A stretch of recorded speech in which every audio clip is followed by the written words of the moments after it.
মধ্যপ্রাচ্যে চলছে যুদ্ধ আর ক্ষমতার লড়াই। এর মাঝে এক রহস্যময় নীরবতার রেশ পাওয়া যাচ্ছে। ইরানের নতুন সর্বোচ্চ ধর্মীয় নেতা মোস্তফা খামেনি এখন আলোচনার কেন্দ্রে, অথচ যুদ্ধ শুরুর পর থেকে এখন পর্যন্ত কোনো অডিও বা ভিডিও বার্তায় তার উপস্থিতি চোখে পড়েনি। আর এই প্রেক্ষাপটে তাই প্রশ্ন উঠছে, তিনি আসলেই কোথায় আছেন, ইরানে নাকি ইরানের বাইরে?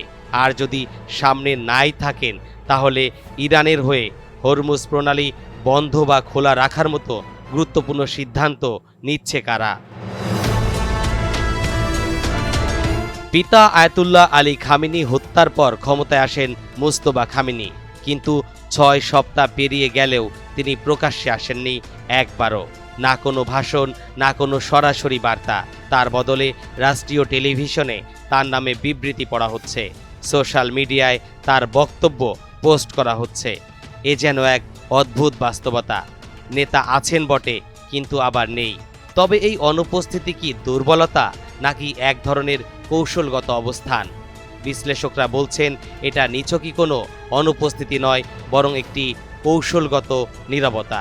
ইরানের উপর ইসরায়েল ও যুক্তরাষ্ট্রের যৌথ হামলায় একেবারে শুরুর দিকেই আহত হয়েছিলেন মোস্তফা খামেনি। তার পায়ের হাড় ভেঙেছে, চোখে আঘাত লেগেছে, এমনকি মুখে ক্ষতও রয়েছে, যদিও সরকারিভাবে তা নিশ্চিত করা হয়নি। তবে এরই মধ্যে তিনি পুরোপুরি নিষ্ক্রিয় নন, বরং অডিও কনফারেন্সের মাধ্যমে উচ্চ পর্যায়ের বৈঠকে অংশ নিচ্ছেন। গুরুত্বপূর্ণ সিদ্ধান্তে তার অনুমোদন থাকছে, অর্থাৎ তিনি অদৃশ্য কিন্তু অপ্রাসঙ্গিক নন।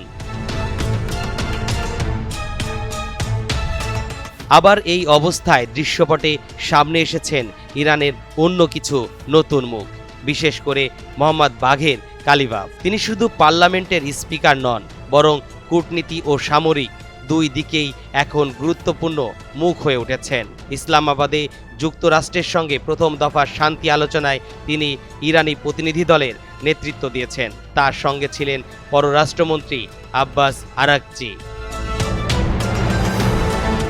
বিশ্লেষকদের মতে সরকার এখন মোস্তফা খামেনির নাম ব্যবহার করে বড় বড় সিদ্ধান্ত নিচ্ছে। এতে করে যদি কোনো সিদ্ধান্ত বিতর্কিত হয়, তাহলে দায়টা সর্বোচ্চ নেতার অনুমোদন হিসেবে দেখানো যায়। ফলে আলোচনায় থাকা নেতারা নিজেদের রক্ষা করতেই এই কাজটি করতে পারেন বলে ধারণা করা হচ্ছে। এখানে সবচেয়ে বড় প্রশ্ন, আসলে কি সব সিদ্ধান্ত নিচ্ছেন সর্বোচ্চ নেতা মোস্তফা খামেনি, নাকি তার নাম ব্যবহার করে অন্য কেউ চালাচ্ছে ইরানের পুরো শাসন ব্যবস্থা? এই প্রশ্নের উত্তর এখনও পরিষ্কার নয়, কারণ ইরানের রাজনৈতিক কাঠামো বরাবরই অনেকটাই অস্বচ্ছ।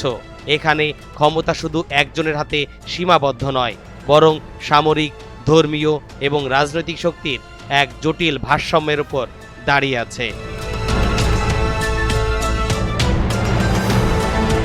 তরিকুল ইসলাম, NTV অনলাইন।